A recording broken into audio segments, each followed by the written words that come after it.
Should we talk about who has bigger arms, Jason or Mike? Are you recording now, Benny? Okay. All right. Well, thank you, Benny. Welcome, everybody, to our first recording, Fitness Mirror Beyond the Club. Here, Jason Markowitz, along with my co-host, Michael Orwig. Mike, Thanks. excited you're here. Yeah, me too. Me too. Thanks for this opportunity, Jay. Appreciate it. You bet. You bet. It's going to be fun. So I think as we thought about, a way to kind of help, share our story and talk about, the journey over the last 25 years. One of the thoughts that we decompressed on was, let's get together.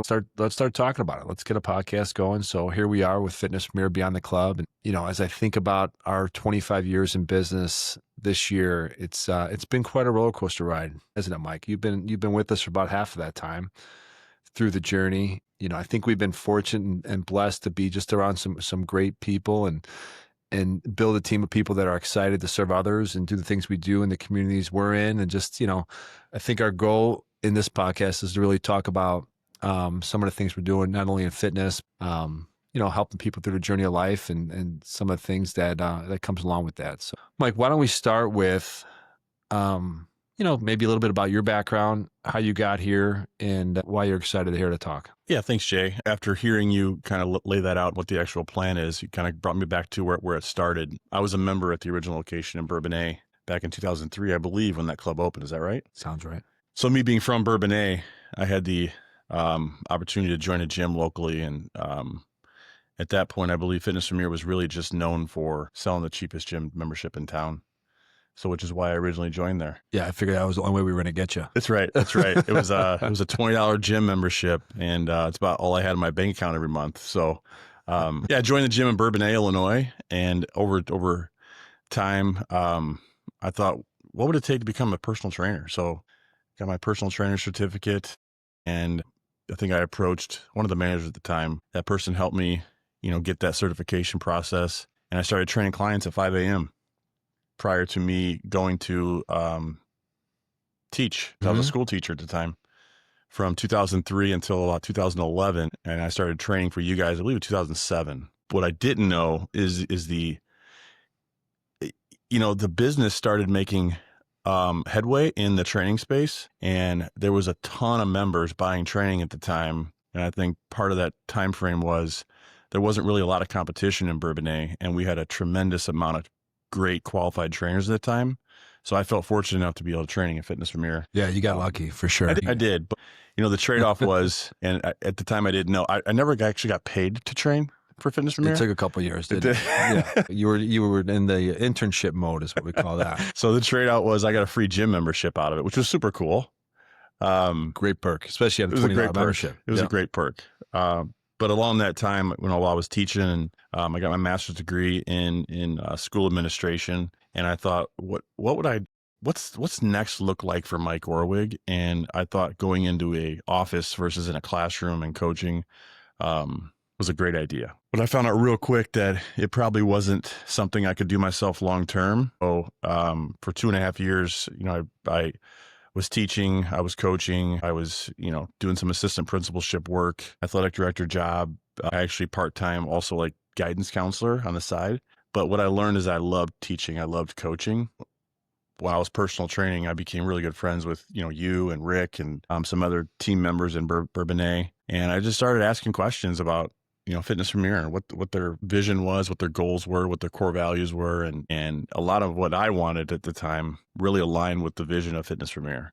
Looking back, it's a big deal to make a career change like that, right? Go from something you went to college for, got a degree in, and you're teaching, you're doing this thing. Like, is there anything that comes to mind, like the biggest impact or the reason that you decided to take the risk and the plunge into entrepreneurship and managing and then ultimately owning your own gyms? I believe there was a point in time where I asked myself that exact question. But one thing I will always pride myself on is I'm not afraid to take risks. I'm not afraid to take chances. I was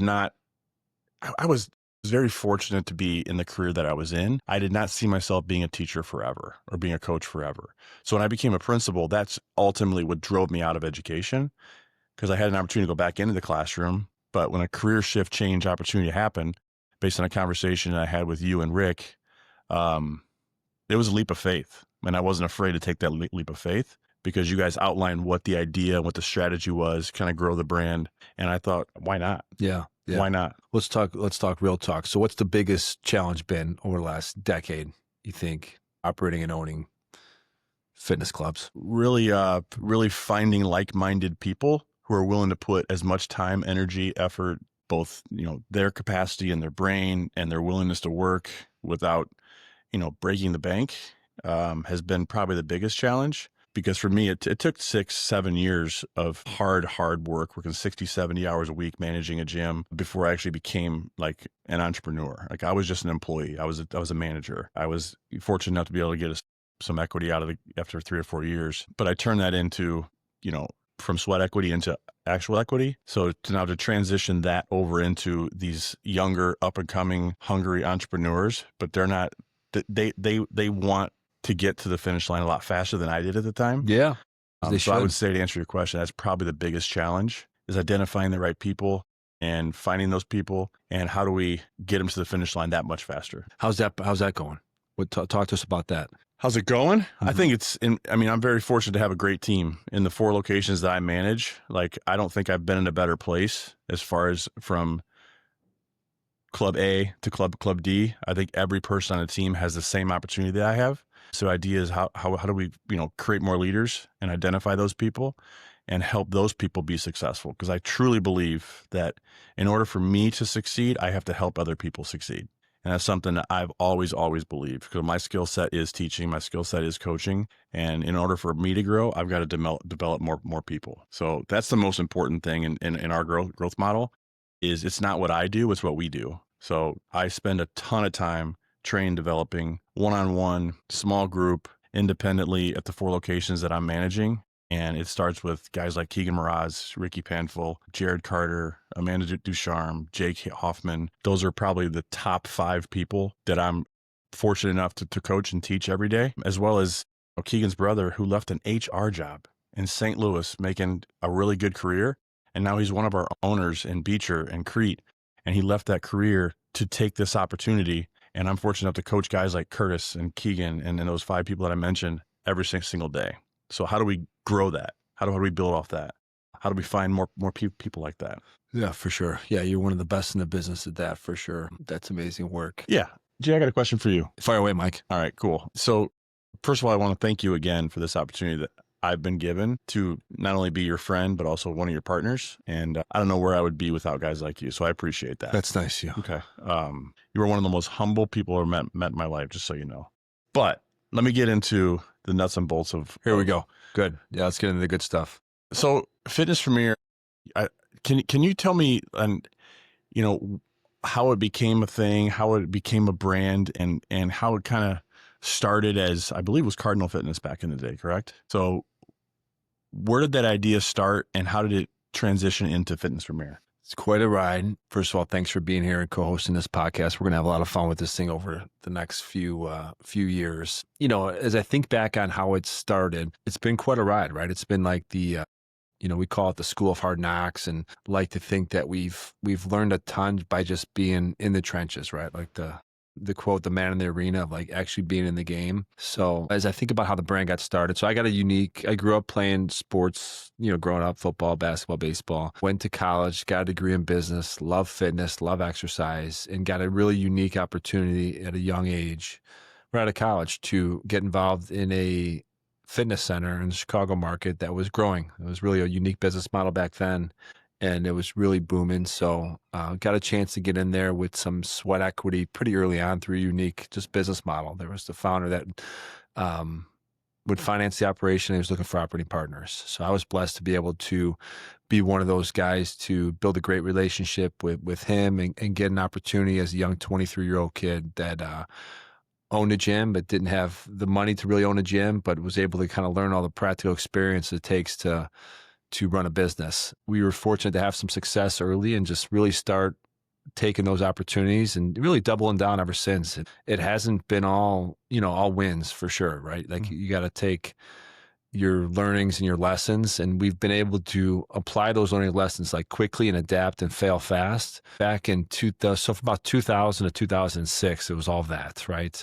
And then in 2006, our first Fitness Premier location came online, and we ended up doing it 700 miles from where I live. And I was always the operating partner, the guy staffing it, driving the locations and doing those sort of things. And that's when Rick got involved, and he was kind of boots on the ground in some of these regions throughout the Midwest and Mid-South. And, really tested our strength and our systems and our training curriculum and how we're thinking about the business, especially since we didn't have locations in our backyard then. So that was a great journey for us. A lot of lessons learned, a lot of wins, a lot of losses. So we took that, probably 5-6 year period from 2006 to 2012, condensed that, learned quickly, and then we started building some clubs in our backyard again. That's where Mantino, the club you have now today, we opened that one in 2009. It was our first test into let's go into a smaller market, build a smaller club, and see if we can scale the profitability, and that worked well. And then we kind of tested a few other markets again in our backyard and kind of concentrated our focus again.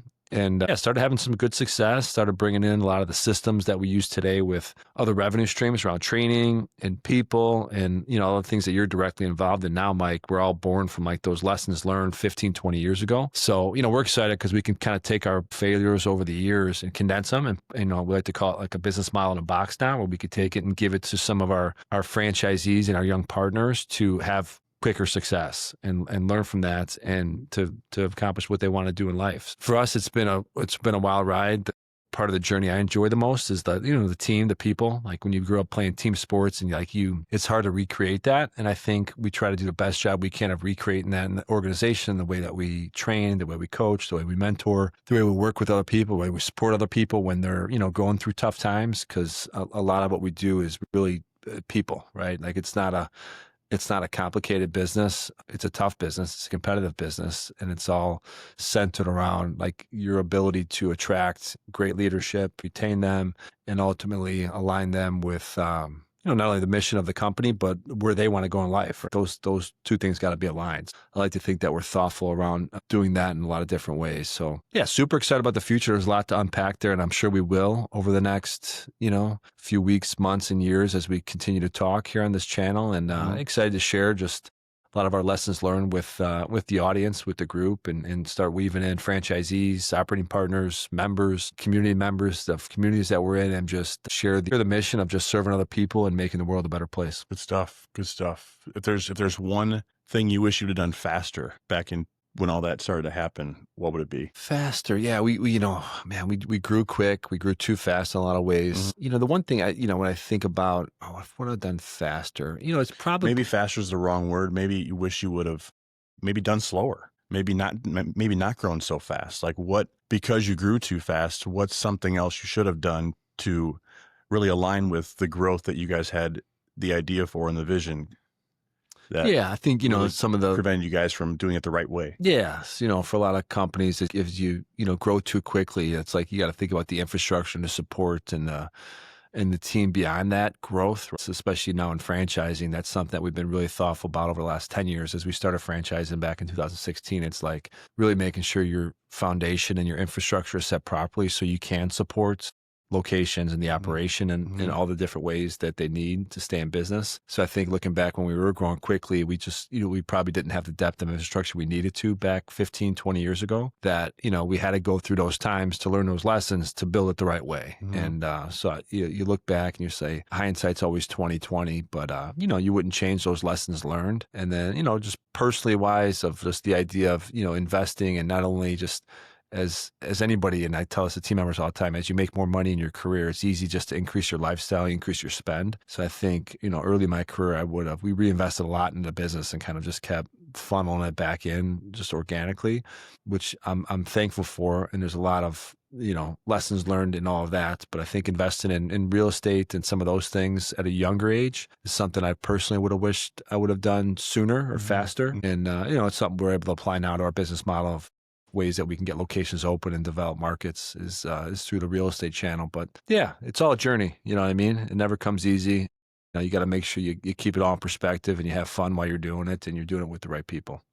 It makes it enjoyable. So one more question for you, Jay. So now that we've talked through kind of the backstory on you and me, so where do you see the next 3 to 5 years for Fitness Premier, like beyond today? What's kind of the target per se of where you see your goals, our vision, our growth plan in the next 3 to 5 years? Super excited about the future. You know, I say it often, like we'll grow at the pace that we can attract great leadership. So we're excited to put more stars on the map, as we call them. Super proud of the star logo we have resembles a lot of things to me. It's remembers our franchisee stars that invest dollars to open locations, to then attract employees that are stars in our mind, to be great team members that service clients and members and make the community just that hub of excitement and positivity. So yeah, we're super stoked over the next 3 to 5 years to put stars in a map that we can create great leadership and attract them through the franchisee development plans that we have. Go to communities. For us, there's a lot of fun of being really directly involved in the communities with the high school and the athletic departments and, giving back and supporting in different ways. For us, that's very rewarding. So yeah, we don't, we want to grow and continue to make an impact at a steady pace, but do it in a way that's responsible that we can handle as well. So yeah, I always say this. So I run a weekly all-in group, this with my and we end every meeting with this statement. I say it's our mission to make someone's else life better. So it's our mission to make people's lives better. It's our mission to help. It's not just the members, not just the people I'm working with, but it's also our communities we're serving. So if there's one thing we've done very, very well, it's aligning our company's mission with the community's mission. And that's what Fitness Premier brand really stands for. Yeah, our core values. Well said. And I'm excited to I've heard a lot about your all-in calls. I'm excited to get an invitation to listen in on one. I've yet to see it in my calendar. You have to get a tattoo that has that first. That's a pretty cool. Hey, look, you know what? Oh, you got it. Maybe I'll invite you to the next all-in. I did not know you got a tattoo as well. Should have asked. Well, now you know. So this is gonna be fun, Mike. It's gonna be fun. We're gonna have a good time doing this. So to our listeners, thanks for being here with us. We're super excited. I think we crushed this first episode. Good start for sure. Good start. There's gonna be a lot of good ones to come, and we're excited to continue to share with the world. So thanks for being here. Until next time. Thank you, guys and gals.